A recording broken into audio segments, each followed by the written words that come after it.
Ibarra, profesor de la Escuela de Gobierno del TEC de Monterrey, a quien le doy la bienvenida, como siempre, con mucho afecto. Doctor, ¿cómo estás, Carlos? Bien, ¿y tú? Bien, bien. Bueno, pues esto hoy el presidente lo admite, pero ¿cómo se llama en psicología cuando tú eres responsable de un área? Sin embargo, dices, sí, admito que las cosas están mal, pero no es mi culpa. ¿Yo por qué? Échenle la culpa a José Cárdenas. La negación. O a Carlos Elizondo Mayer Serra, o al que sea menos a mí.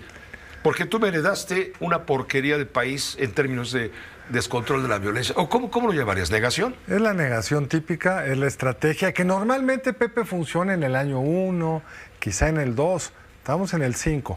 Pero veamos una mirada larga, porque el presidente dijo que el neoliberalismo es el que le entregó estos malos números. Sí, estamos hablando de priistas y panistas. Digamos, el neoliberalismo habrá empezado, ¿qué te gusta? Salinas de Gortari, Miguel de la Madrid, escoge el que tú quieras. Hay un gran libro que ya se nos olvidó de Fernando Escalante, que se llama Anatomía del homicidio. Y él va mostrando que con la llegada del neoliberalismo, es decir, una vez que se estabiliza la economía después del tiradero que deja López Portillo, si vamos a echar culpas para atrás, sí. El homicidio por cada 100,000 habitantes durante la época dorada del nacionalismo revolucionario priista setentero, andaba más o menos a estos mismos niveles. Y empezó a bajar, y rebota, sin duda, con Calderón.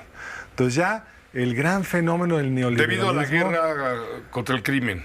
Así es. El presidente, digamos, como han dicho muchos, patea el avispero y se incrementa la violencia. Peña Nieto hereda un país con homicidio a la baja y no sabe usted muy bien qué pasa, y se lo entrega sin duda al presidente en niveles históricamente altos. Pero el presidente... La cifra era, al cierre del sexenio del expresidente Peña Nieto, 156,066 homicidios. Exacto.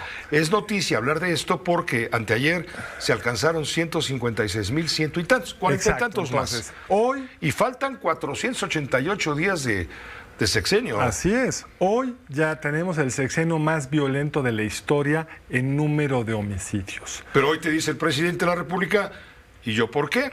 Bueno, primero es el presidente de la República y el presidente es responsable de la seguridad a nivel federal. Segundo, el presidente nos prometió, cuando se crea la Guardia Nacional, ¿te acuerdas, Pepe? Nos dijo, vamos a quitar a García Luna, a sus amigos, bueno, García Luna es sabido desde el 2012, a los amigos de García Luna, a la horrenda Policía Federal, vamos a desplegar una Guardia Nacional a lo largo del territorio. Ya se desplegó con los elementos que nos prometió, pero no se prometió esa caída del 50% en los homicidios, que dijo ya como presidente, lo dijo también su entonces secretario de Seguridad, Alfonso Durazo. Entonces no se han cumplido las metas, pero dejemos el homicidio de un lado, Pepe, porque es lo más visible. Qué bueno que está mejorando, no está mejorando a la velocidad suficiente, pero no es el único indicador. Está el indicador de extorsión. Este es mucho más difícil de medir porque la gente en general no lo denuncia, pero aún ese, con las cifras oficiales, lo que tenemos es una tendencia al alza. Pero además, tú hablas con quienes viven en ciertas zonas del país, empresas que ya no pueden repartir sus productos, campesinos que han sido desplazados recientemente en Chiapas, tú lo reportaste. Es decir, hay un deterioro del control del Estado sobre ciertas partes del territorio nacional. Y lo que es cierto es que el presidente nos prometió una estrategia, el famoso abrazos, no balazos. Como estrategia, primero, en ningún lugar del mundo ha funcionado algo así. Segundo, no está funcionando en México. Tercero, no se trata de regresar esos operativos de Calderón que morían una serie de supuestos criminales y del lado de las fuerzas del orden un herido. No, se trata de, como hacen todos los países, ponerle límites a los criminales en lo que considere la autoridad es importante y focalizar ahí los recursos, la presencia y hasta el discurso estatal, Pepe. Ciertamente, esto se maneja entonces ya como un hecho innegable, pero yo estoy recordando cuando el presidente de la República era candidato a la presidencia de la República. ¿Cuál de las tres? La última. La última, para llegar a 2018, al triunfo de 2018. Y él decía que si no logro durante mi gestión pacificar al país, históricamente no tendré justificación. No me acordaba, pero habría que buscar el soundtrack, el video. Sí. Porque es cierto. Sería un fracaso histórico o algo así, dice, ¿verdad? Algo por el estilo. No, lo cité de manera yo también más, lo estoy más bien citando libre. de memoria, digamos. Pero, exacto. Sí. Pero es cierto, esa frase es muy importante. Cierto. Y ciertamente estamos lejos de haber pacificado. Hay partes del país, como la Ciudad de México, por eso vivimos en una burbuja muy buena, gracias al trabajo de Omar García Harfuch, que ha sido un gran secretario de Seguridad, pero hay otras como Colima, como Veracruz, como Guanajuato, donde el deterioro ha sido horrendo. Ciertamente, estamos completamente de acuerdo. Los criminales, hubo un llamado, ¿te acuerdas? Había una serie de madres buscadoras, líderes de grupos de la organización de la sociedad civil que le están pidiendo al gobierno, bueno, ante la sordera del gobierno, le están pidiendo de manera directa, ya sin intermediarios, a los delincuentes que por favor le bajen a la violencia y que por lo menos a los buscadores de desaparecidos que no encuentra el gobierno sí es capaz de encontrar al asesino de un perrito, pero no ha sido capaz de encontrar a los asesinos de ¿cuántos miles te gusta? Miles y 120,000 más los desaparecidos, que es es decir, incluso hay un repunte en los desaparecidos del que se habla poco, es decir... Pero es que ayer en Palacio se habló del asesino, el policía, ex policía, asesino del perrito.